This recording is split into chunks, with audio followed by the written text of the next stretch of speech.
Okay, so what do you want? We want to hear about Bhakti. Bhakti? We don't know anything about Bhakti, so we need to hear about Bhakti. Okay. You don't want complex stuff, I want simple. Let me put it in very simple terminology. See, we are all human beings and we have certain needs. Some basic needs are there, right? One of the most basic need is food. We cannot survive without food. Our body runs on food. But when your stomach is full, animals, they relax. You give food to the dog, he eats, or cat, or we have cows. Then after their stomach is full, they don't bother about anything else. They don't even think, what will I eat at next meal? So they relax. Human beings are not like that. Once the food is in stomach, if the food is not in stomach, then mind is only on thinking of food. When can I get? What can I get?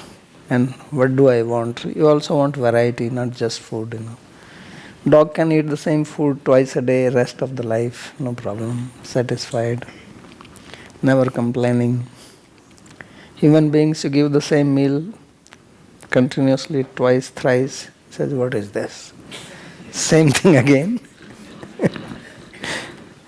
So what does this signify? Why is it like this, that we get quickly bored with food, which is our basic need, most basic? But other animals don't get bored. So this shows that we don't want only food, but we also want some pleasure from food. So therefore food has two purposes for us human beings. I'm talking about us. That it is necessary to nourish us, and we also derive certain pleasure from it. If we can eat food which is only for nourishment, suppose you say, no, you don't need to eat, I will give you an injection, you will get all your vitamins, your protein, whatever is needed for the body, will supply you, take this pill, but you will feel that craving, some sort of unfulfilled desire that I'm not satisfied, I want to eat, because we also want some pleasure from it. So this signifies that the goal of life, why do I want food? Because I want to be happy. I want to survive, but survival is not the goal of life. Why do I want to survive? I want to survive so that I can be happy. And if I cannot be happy, I don't want to survive. That's why people commit suicide. Who commits suicide? If survival was actually the goal of life, nobody would commit suicide. But if somebody is committing suicide, that means there is something more important than survival. And what is that? Nobody is committing suicide because I'm so blissful, I want to kill myself. When I'm miserable and I don't have hope that I can be happy, then I want to end my life. So that shows that my survival, my existence, my life is actually meant to be happy. Right? Agreed? Anybody who does not agree? Clear, simple, right? It's not complicated. Simple logic. Now, happiness, since we all know that we want to be happy, then we have different ways to become happy. Food is one of them. Then other ways, recreation. But we keep on changing that also. So we have, desire to have money. Why do I want money? because with money I will get happiness. I will survive first of all. If money is not there, I have anxiety that I cannot survive. And then when I am surviving, then I want to be happy. So money is necessary for that. But then we see that people have a lot of money, they are not happy. In fact, more rich you are, less happy you are. This is what people don't know. Basic needs are satisfied. After that, wealth doesn't do much to your happiness. Then they are passing their time and trying to do crazy things, but they are not happy. So there are various ways to become happy. Sex is one of them. There is big drive for that.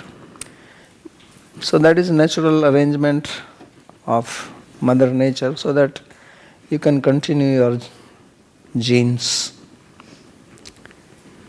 But that also doesn't give happiness. Epstein files, you know.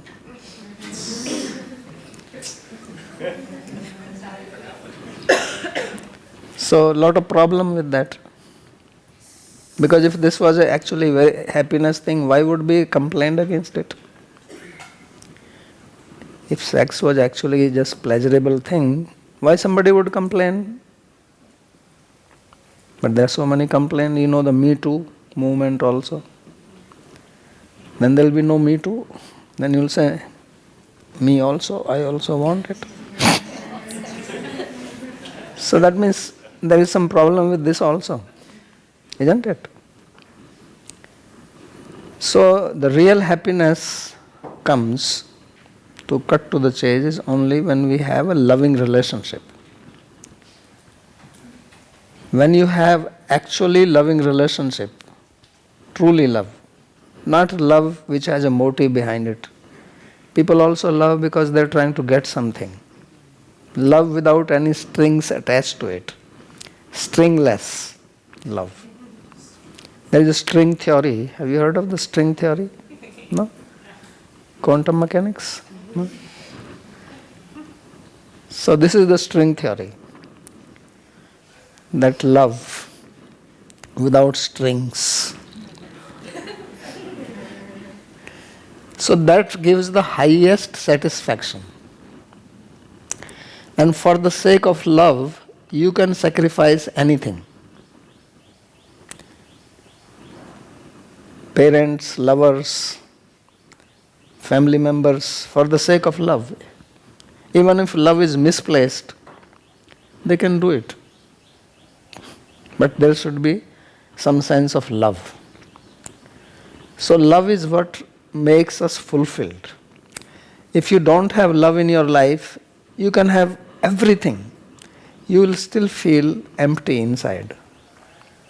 You can have any amount of wealth, any amount of power, any amount of Facebook friends, likes, thumbs up.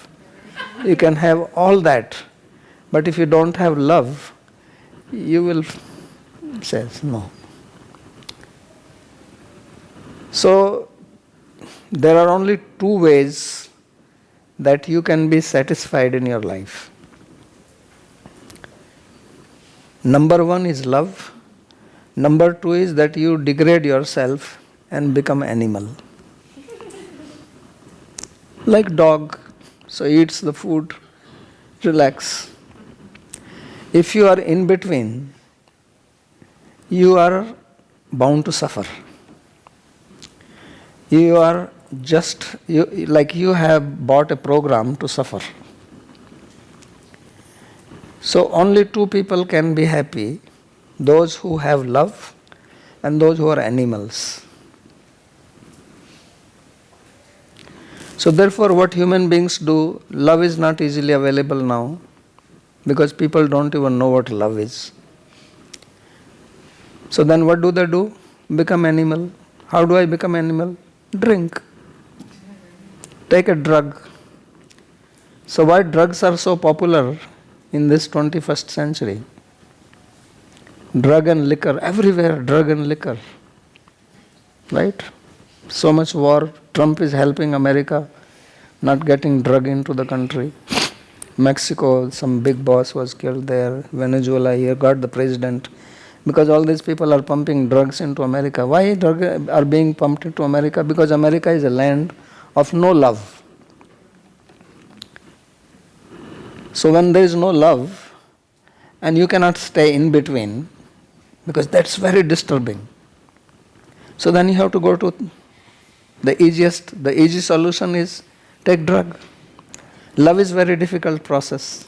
It's not difficult, but it requires certain understanding, which people do not have. There is no education about it. If love is there, there will be no drugs. So the solution which Trump has, that will never work, because human beings need it. If Americans want drug, you can stop the cartel and you can stop the boats and you can bomb them. Americans will find ways to get drug. It's their need. They will start manufacturing, they will start growing hemp in their backyard, something they will do. It's required. Otherwise, people will start committing suicide, or there will be more crime. It's guaranteed. If America is made drug free, there will be so much crime. I guarantee this to you. Because this is the psychology, that we are only hankering for love. Our greatest need is for love. And when we don't get it, then we suffer. Then either we find some cheap replacement. What is the cheap replacement? Sex. Sex and love are two absolutely different things. Sex is a physical action. Love is in the mind. There is no relationship. But people don't know this. They are confused. Even for sex, they say making love. They say, oh, we made love. You cannot make love. You are just satisfying yourself by using the word love for some physical action. So that physical action is different. It's like food gives you some happiness, sex also gives you. It is basically distraction of the mind. Mind is so much agitated, it gets distracted for a short time. And then after that more, then again. But you remain dissatisfied. Because that satisfaction cannot come from anything else. There is no replacement for love. There is no drug for it. Although they have some pill, I heard they call it bliss. So this bhakti, now let's come to bhakti. Why did I say all this? So this bhakti means love.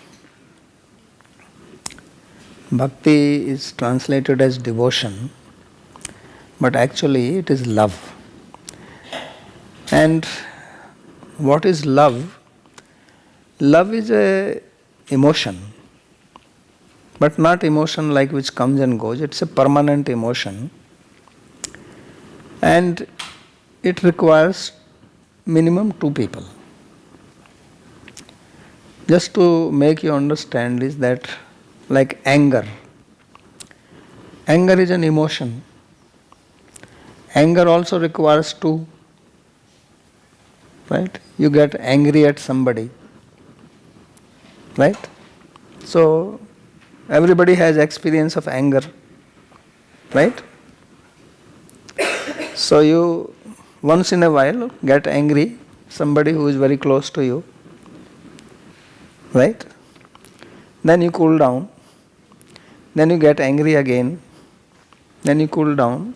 Then you get angry. This way your life goes on. So you remain busy like that. So anger, when you become angry, who has the anger? You have the anger. So anger is inside you. And for whom it is? It is for the person at whom you are angry. So this anger is a sort of energy which is moving from you towards that person at whom you are angry. And when you are very angry, you cannot think of anything else. your mind becomes fully absorbed with the person at whom you are angry. And at night also you think, even in the dreams, you are dreaming about that person. So anger is, of course, it is a negative emotion. You want to harm that person. When you are angry at somebody, what is the feeling of anger? You want to smash the face of that guy. I want to punch this fellow. So your pleasure comes from that. You'll be very happy if you could do something like that. And if nothing physical, at least verbal, at least an email. Some WhatsApp message, throw. Right? So that's how it works. So now with the experience of anger, you understand love. Love is an emotion which is like opposite to that. You can think. So when you love somebody, you have the love. And this love is moving from you to that person. And you want to do something good to that person. You want to please that person. You want to see that person happy. And you feel happy by doing that. Just like in case of anger, you feel happy by harming the person, by giving some trouble to that person, even if it is verbal. You feel very joyous. So love is like that. That in love, you want to please the person whom you love. That is your pleasure. So pleasure can come two ways. One is that I eat something. So there is no person involved in that. It is between me and the food. So all sense pleasures are like that. Sex is also like that. People have sex not that they want to give pleasure to the other person. You want to enjoy. So the other person actually is an object of enjoyment. Frankly speaking, this is the truth. Don't mind my words, but I am telling you the bare truth. Sex basically means that you make the other person like a toy for you to get pleasure. That's all it is. But that's not love. Love is other-centered. Just like anger is other-centered. When you are angry, the other person is the center. And you are like a, what you call satellite? Satellite who moves around that person. Your thoughts, your feelings, all about. So love is like that. And this love is very blissful. You feel so happy by that. You see that person, you feel happy. Just like you see the person at whom you are angry, you just get agitated. Like that you feel in love. And if you can do something, if you can talk with that person, you give some gift to that person, you can eat food together, you can go somewhere, you just feel joy, you don't want anything else. That makes you completely fulfilled. And there is nothing which compares with it. So if you have ever experienced in your life any time, especially if somebody is a mother, then mother for the baby, so this feeling is there. And the mother is not wanting anything from the baby. Actually, baby cannot do anything anyway. So the pure love is a giver. One who loves means he is a charitable person, he gives. And he doesn't expect anything in return. Because by giving itself he is getting. Love is its own reward. You don't want anything. When you have love, you are just happy. You are blooming, you are floating. The world looks completely different to you. Every situation is just joyous. So this is what we are actually looking for, and this is what we are meant for, and this is what our life is actually about. But unfortunately, this knowledge is not given anywhere because this has to be learned. When you are hungry, nobody has to tell you eat. But you have to know what to eat, and you learn about it from your parents, from others. Similarly, we have hunger for love, but we are not taught where to find love. So what happens? We just start imitating others. We see love movies, we read love novels. Now these love novels are written by those people who never experienced love. All the love poetry is written by people who failed in love. Then they write poetry to satisfy. Just like if your stomach is full, you don't talk about food. Done. But when you are hungry, then the thought is about food, talk is about food. So the people whose loving relationship did not work, something happened, then they turn to poetry. Then they write love poetry. They make love movies. And then by this, how are you going to learn about love? Because the person himself was not successful. But it sounds very good because I don't know anything. I'm hungry and somebody is talking about food who has never eaten himself. But he writes a cookbook. Imagine a person who never went into kitchen writes a cookbook. And it becomes popular, the bestseller. So this is what is happening, that all the knowledge which we have about love is from the people who have no experience of it. And then what we are trying in our life is, when you become young, then this mixture comes, your hormones are working, so there is a desire for lust, there is a desire for sex, and then desire for union, and you mixed it with the feeling of love, you think this is love.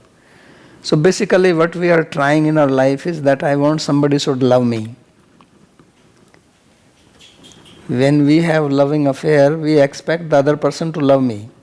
Now this is for sure short, you are going for a failure. If you want to love somebody, you can love somebody, nobody is going to stop you. But if you want someone to love you, you become a slave of that person. Now you expect this, you expect that, he should give you roses, he should send you card, so then they devise all these things. So then you send a card. Now just see, somebody sends you a card. Your boyfriend is sending you a card. No, this guy did not even write it, he bought it. Means what kind of love he has. So somebody has written it down, and he goes and he buys it, and then he sends to you, and you are jumping up, oh my God, he said this. No, he didn't say it. Don't be fooled, these are not his words. But that's how we get fooled. And even if he writes, he has learned it from somebody. I will cross the oceans for you. Now, from where did he get this? Is it his own feeling? No, love is your own feeling. So it is somebody's statements which people learn, and they learn to speak about it. And now Google is there, so you don't even have to go to some store to buy it. Ask the Google, make a nice love card, He will give you various options, You can click on one. The other person is feeling so great.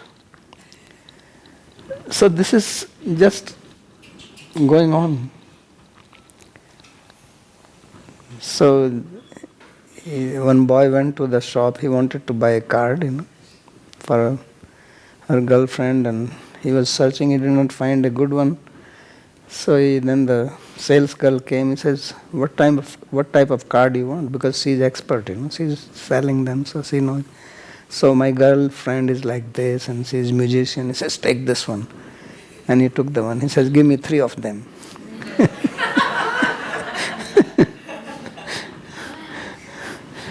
So that is the love affair. So therefore, love involves 2 people. So one is that you want to love somebody. Now nobody wants to love somebody. We want to be loved. Because we have such a great need from our childhood to be loved. Because our parents loved us.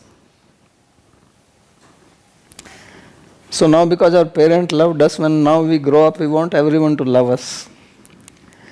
And this is the whole cause of my suffering. Because these people are not your parents. They are not going to love you. They will exploit you. Because they are also like that. They are in the same boat. It's like you are hungry, I am hungry, and then we meet together. You think we will supply food to each other? No, you don't have food, I don't have food. And we come together and then we think we will enjoy a meal. No.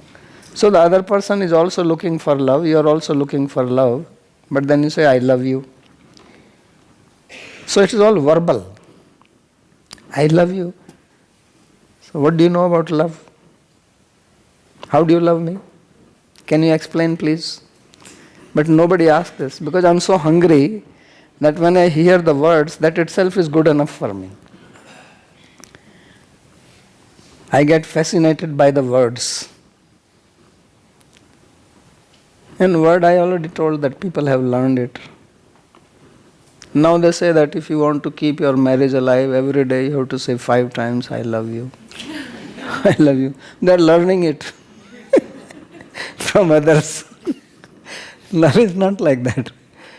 These people who are teaching, they also don't know. So what are they going to teach? This is what I am saying. So love is a big field. It is a subject. It has to be studied. So that is the first thing you understand, that it is between two people, and it is you, or if you want to love somebody, then just remember the example of anger. Because that example everybody has experienced, that's why I am giving the example. From that you understand. Otherwise, I want someone to love me, and that someone has got his own needs and his own desires. I have my own needs and my own desires. So for some time we try to adjust and fulfill each other's needs because I want it. But after some time the reality comes out. How long are you going to play the game? So then clashes start. Then problem comes. Then we try to again adjust. We go for a couple therapy, Then the therapist is telling you this, telling you that, So that is not love.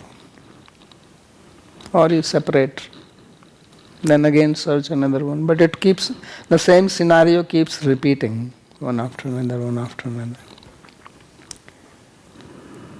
So, Bhakti teaches you what is love, and here the object of love is God. Because He is love personified. And He has no demands. Here in the material world, everybody is imperfect. Everybody has their own needs. And they want to fulfill their needs. But God is complete. So if you love Him, He is not going to exploit you. And not only that, He will give you love, which no one can give. So that is what bhakti is about, in brief, in simple. And this is the need of everybody, because we all want love. You see, here in the material world, what happens is that even if you love somebody, and that person is very nice and sincere and kind, compassionate, loving, but it is also limited. The other person also has his or her limitations. Physical limitation, mental limitations, all other types of limitations. Then, this is material world, anything can happen to anybody. We can fall sick, we can die, we can meet an accident. With God, all these things are not possible. So if you love Him, He is always there, and He is everywhere, and He is a person, and He can become manifest to you if you are sincere. It's fact. God is not an imagination. Many people think like He is an imagination. No, He is a real person, and He is all potent, He is omnipotent, omniscient. He can do anything, He knows everything, and He can reciprocate with you. So in Bhagavad Gita he says this. He has given his word, ye yatha mam prapadyante tams tathai bhajamyam. He says, as you approach me, I reciprocate accordingly. So if you approach him with love, he will reciprocate with love. And more pure you become, then more and more he will reciprocate with you. And you will feel so satisfied and fulfilled in your life that there is nothing which can disturb you. You will become immune to all disturbance. Disturbances will come because that's the nature of this material world. Well, because we cannot have just every situation which is favorable to me. There are peoples, there is government, there are calamities, suddenly war starts, flights get cancelled. It's not in my hand, And we don't know what comes next, Somebody can drop a nuclear bomb. So problems will keep coming. But you will become so stable in yourself and so fixed in your mind that you will be joyous in all situations. And you will feel the presence of God everywhere, in every situation. Even the worst of situation, you will see God behind it. So that's what bhakti does. That is the path of bhakti. But it is not simple, in the sense not that you have to bend your back, you have to touch your toes, you have to stand on your hand, nothing like that. Main thing is that it has to be understood and it needs sacrifice on your part. Because God wants to see that you are not joking with Him. You cannot trick Him. He wants sincerity. And what is missing in our relations is sincerity. These days relations are very hollow. I'm very sorry to say that. There's no depth in relations because people are so selfish. Selfish means that they are only so much self-centered but love and selfishness are completely opposite to each other.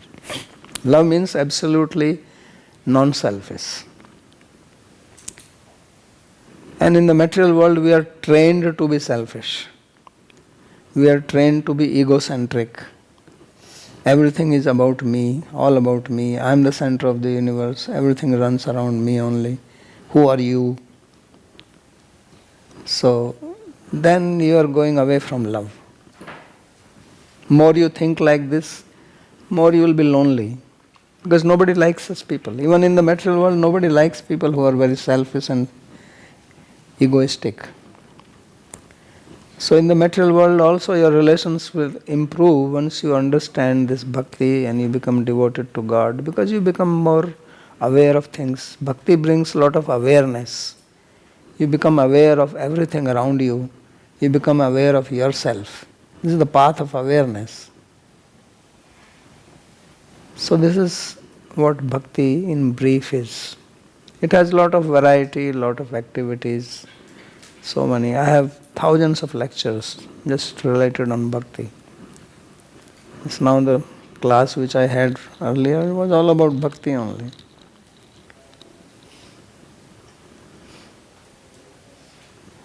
So is it clear what I am saying? So there are primarily, you can say, two paths of spirituality in India. One is the path of bhakti. Other is the path of knowledge or renunciation, which you can say this Ashtanga Yoga is also like that, where they teach you that you have to reduce your requirements, you should not engage in this, you should not engage in that.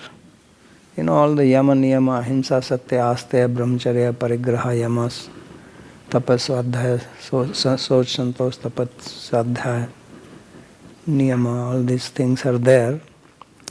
So in bhakti these things happen naturally. What you have to do on other paths by practice, here those types of characteristics develop naturally once you understand it. Only the big problem with bhakti is understanding it. Why there is a big problem understanding it is because we have a lot of misunderstanding about it. We have n amount of misunderstanding about love. And those are very difficult to get rid of. Because we see that all around us and that's what we have been practicing. And now you have to undo all that. So that's why it is difficult. Otherwise, bhakti is the simplest path. How can love be difficult? Love is most natural. That is another thing. Bhakti is the most natural path. Yoga is not natural. Therefore, you have to come in the group, do it together. If you are in your own room, oh, let me watch this and let me sleep half an hour extra. So bhakti is the most natural, because I already told you that from our birth, from our very beginning, we are looking for love only. So as I said that we have our body and we have our mind. So we have bodily needs, which is food.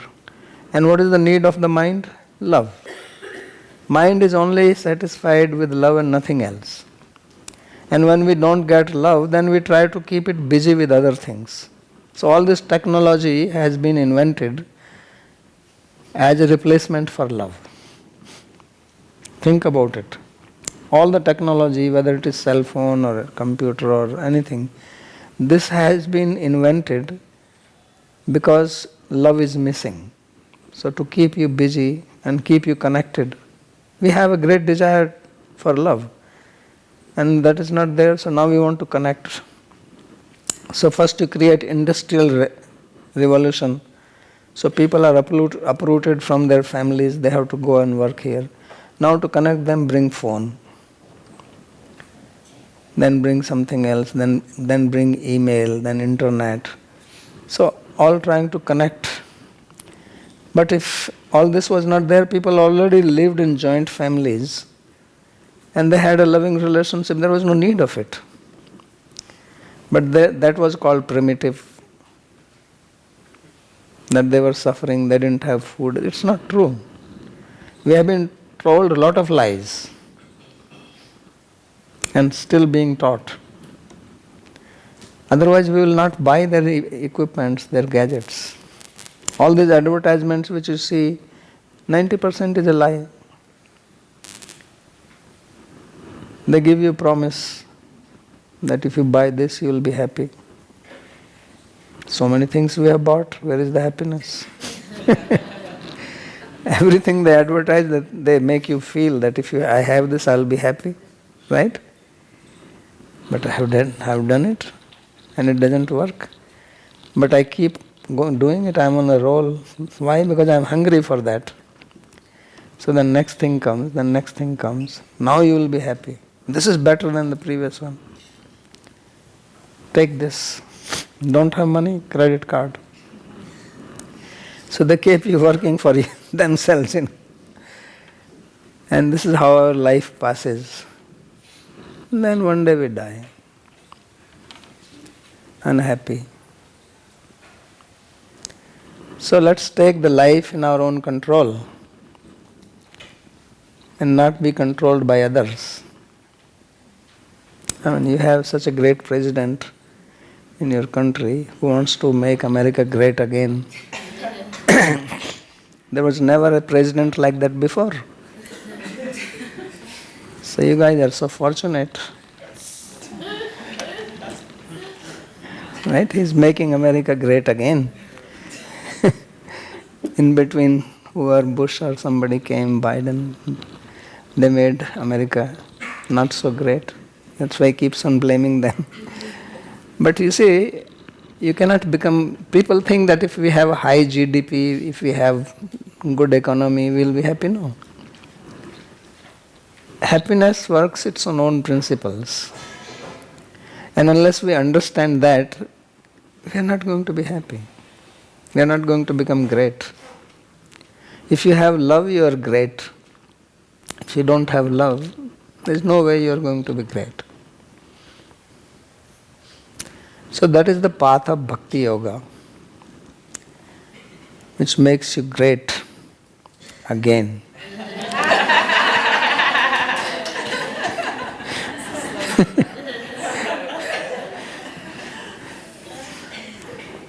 So this Vrindavan is the land of Bhakti. This is where Krishna lived. And by his own life, he demonstrated how to live life without any problems. Otherwise, our lives are full of greed, anger, jealousy, anxiety, stress, all these problems. And then they bring out some pills for these things. Pills cannot solve these problems. You have to go to the root cause of the problem. So the root cause of all problem is lack of love.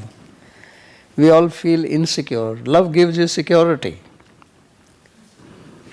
So we all feel very insecure. When I'm insecure, then I want to eat more, I want to possess more, I want more money, I want more and more and more. But there's no limit of that. That when are you going to feel secure? So it will never happen. But once you have love, you are secure.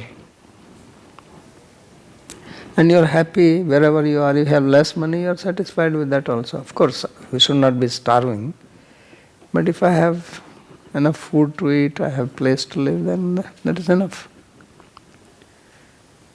You don't have unnecessary desires. No, people want to go for space travel. So just because you have money now, go to space travel, create more pollution. We are already suffering from so much pollution. Imagine how much pollution it will cause.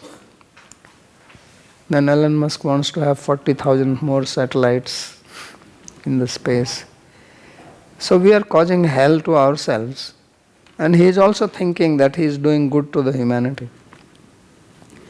You cannot do good to humanity if you yourself are not peaceful and full of love. Because your negative nature is going to come out. Even when you are doing some so-called welfare work, you have a string attached to it. He is not going to do anything which does not make money for him. Right? But love is not about making money. Love is about giving. Love is a giver. And you feel happy by that. So that is Bhakti Yoga in short. I hope I made my point clear. If you have any question, you can ask. Tell us how to practice Bhakti Yoga. Very good question, how to practice Bhakti Yoga. So first I would say is that please read about it. Because I always stress on this, that action depends on your understanding. When you have proper understanding, you will take proper action. When you don't have proper understanding, your action will also not be proper. And then when action is not proper, the result will not be proper. Then you'll start blaming, oh, it doesn't work like that. So that's why I have this Jiva Institute and I'm making so much effort to educate about this. So first thing I would say is that you take to some study of Bhakti. I have a lot of lectures, many, as I said, a lot. You will be amazed. And then practically, since you asked, the simple thing which you can do is, which is harmless and will benefit you, is chanting the name of God. Whether you chant Hare Krishna Mahamantra, Om Namo Bhagavate Vasudeva, any other name, this chanting the name of God is very, very effective means to understand, realize Bhakti. You can give the mic, you can take. Some people are listening. Sorry. Okay. One more question. So, I wrote it down. When you're aware of your love, does it matter what name you use for God? Does Bhakti only apply to Hinduism, or if somebody wants to chant? No, this is another misunderstanding. Bhakti is not based on your body. I mean, it's not related to your body, that because I am Hindu, I do this bhakti, I am a Christian, I do this bhakti.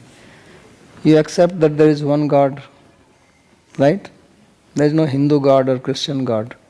It is we who have made Christian God, Hindu God, Muslim God. So God is only one. And bhakti is a relationship between my inner being and God. It's not relationship with the body. Therefore it doesn't matter whether you are American, Indian, male, female, LGBTQ plus, whatever you may be. It doesn't matter. It's for all. So from our understanding, Krishna is name of God, but that is not the only name. He has so many names. So you can recite the name of your choice, what you believe that this is the name of God, no problem. But you should do that and have him in your mind. So, what happens? You just gave examples of people that get addicted to drugs looking for love. But what about a woman that gives birth to a child thinking she can find that love that she's missing in that child, and then she doesn't find it, and then she commits suicide, and this child then feels like, I was never loved, doesn't have that ability, so the cycle repeats itself. How could you end that, how does that cycle end? Is it possible that someone doesn't know how to be born, how to know love? How to? Is it possible that someone that is born doesn't know love, or is repeating the fact that they're not loved? It is possible. So another thing we have to know is that love is of two types. One is material love, another is spiritual love. So bhakti is about spiritual love, because here the object of love is spiritual person, God. And in the material world, the relationships which we have, they are material, because the person is material. Basically, we are loving the body of that person, because that's all we know. But we are not the bodies, we are spiritual beings. So therefore this love is also material. Even if the mother loves the baby, then the baby becomes bigger, boy or girl, then that love also disappears, or at least it does not remain same. It diminishes, and sometimes it is gone. Sometimes mothers also kill their babies, right? So that means there is no love. So material love is like that, but the spiritual love is not like that. Material love, I am giving an example to give an idea what you can understand about spiritual love. So in material world, the love is very limited. But it is also necessary for us to exist in society and to have relationship, and it is also giving some fulfillment. And it can be spiritualized. This material love also can be spiritualized. Then it will not remain just material love, it will become spiritual love. But that's what I said, that we have to study it a little more. Then you will not see the difference of this is material, this is spiritual. It will become all unified field theory.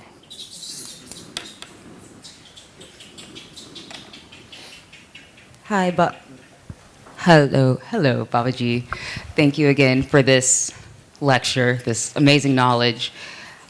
Coming from our American perspective and knowing we need to study more, how can we embody and show bhakti to our fellow, countrymen, but not be exploited in that? There's a lot of, exploitation in America of like, I'm gonna give you my time or my energy, but then people like to suck that. So how is there a way to guard from that, or is there, you have to guard it. You have to guard yourself. Because there are a lot of people out there who are ready to exploit you.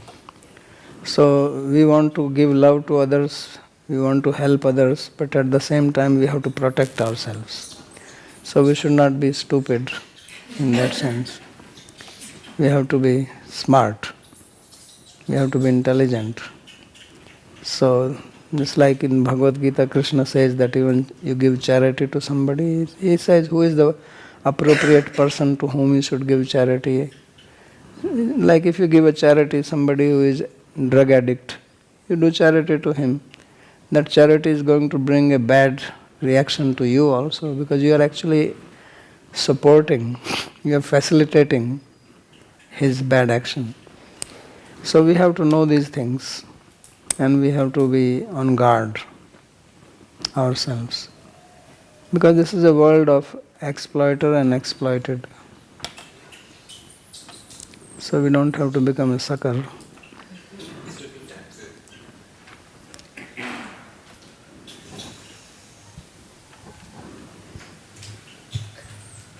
Hi, Babaji. Is it better to mispronounce a Sanskrit word or to not say it at all in chanting and also in the context of teaching yoga? Both. So, if it is purpose of doing your sadhana, better to pronounce it properly. Although in case of bhakti, you can also not pronounce properly, still it will benefit you. But better to pronounce correctly. Otherwise it becomes habit, and then we propagate it further, especially if you are a teacher. So better to learn it properly.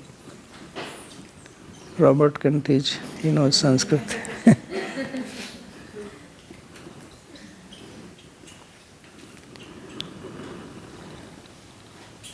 Okay, one more. If we only know our worldly love and we don't know how unconditional love feels, how the divine love feels, and how to have the proper understanding when all the knowledge that has ever come to us, all the knowledge that has ever come to us comes from the mind. So, in a way, can we distinguish between the worldly love if we don't know what divine love feels like? No, if you don't know, then you cannot distinguish. You have to know. Just like, suppose there is a real diamond and there is an imitation diamond. So they look same. So if you don't know what is real, then how can you distinguish? So that's why I said that it is needed to do some study. Then you'll get some understanding gradually. It's important. Knowledge is important, knowledge is power, and knowledge, as I said, leads to action.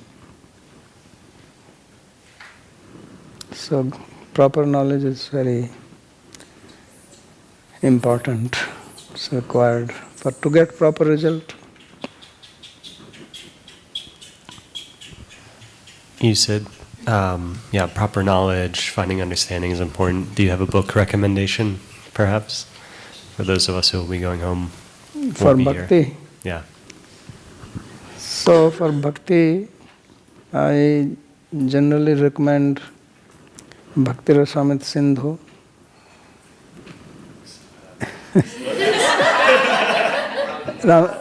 Ramakrishna.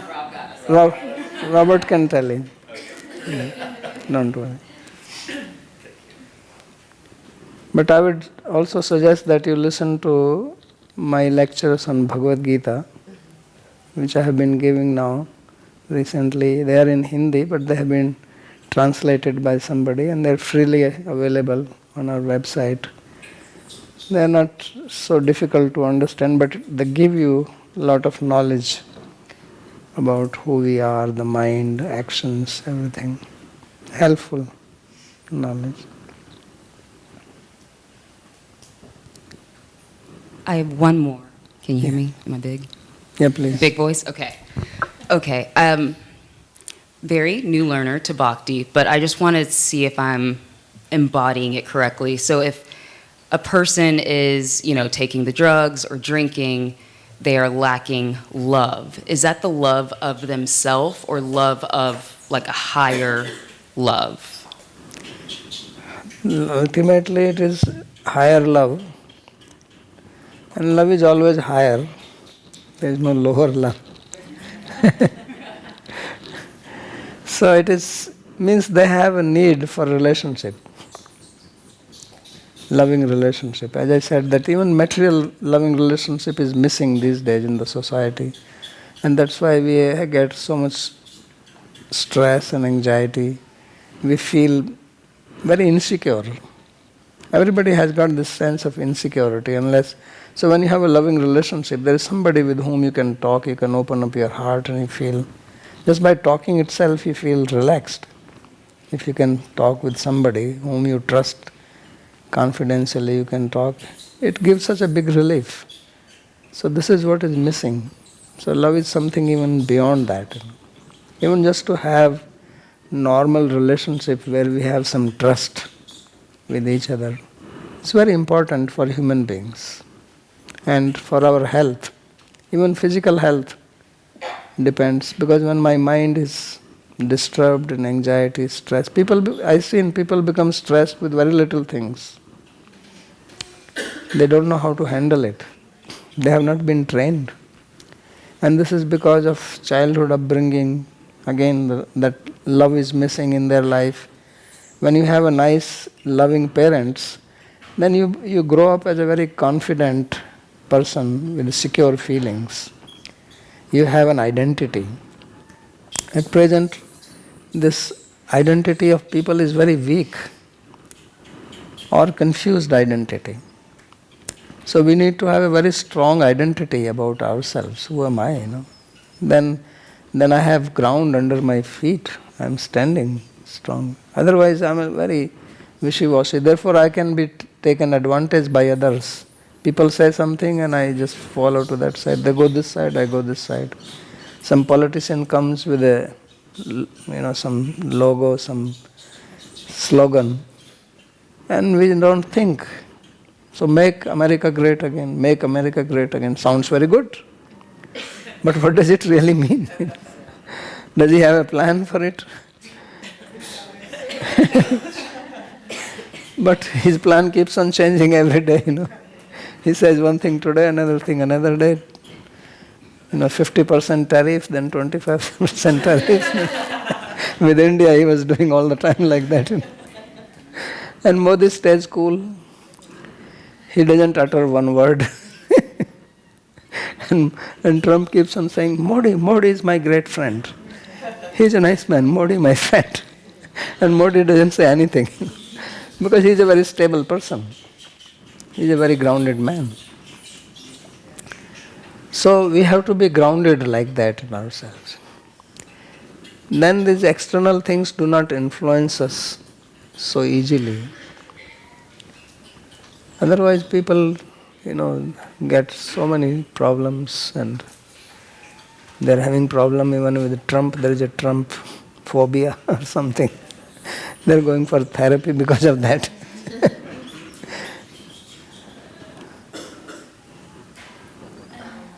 Yes, you take the mic. More and more people are alone in this Western world. More and more? More and more people are alone.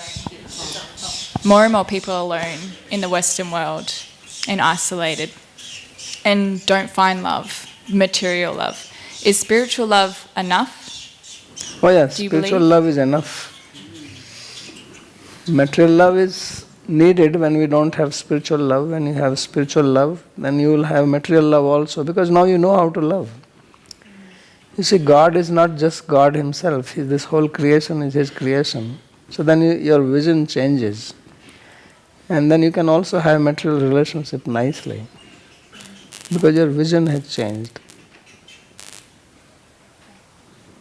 But when spiritual love is not there, then at least some material love should be there for me to function in the society. Otherwise I go crazy and then I take drugs.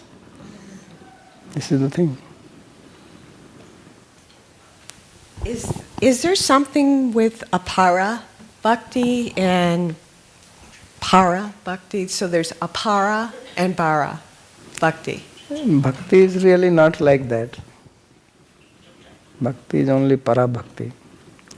But sometimes when people have material desires and they do it, then we say this is apara bhakti or lower bhakti. It is because of the people themselves.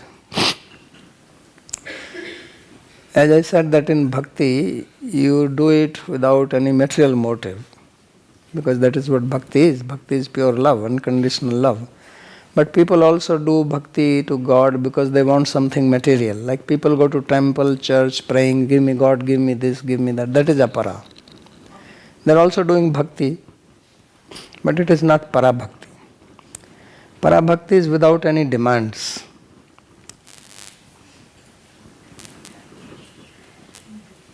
Can give the mic back side.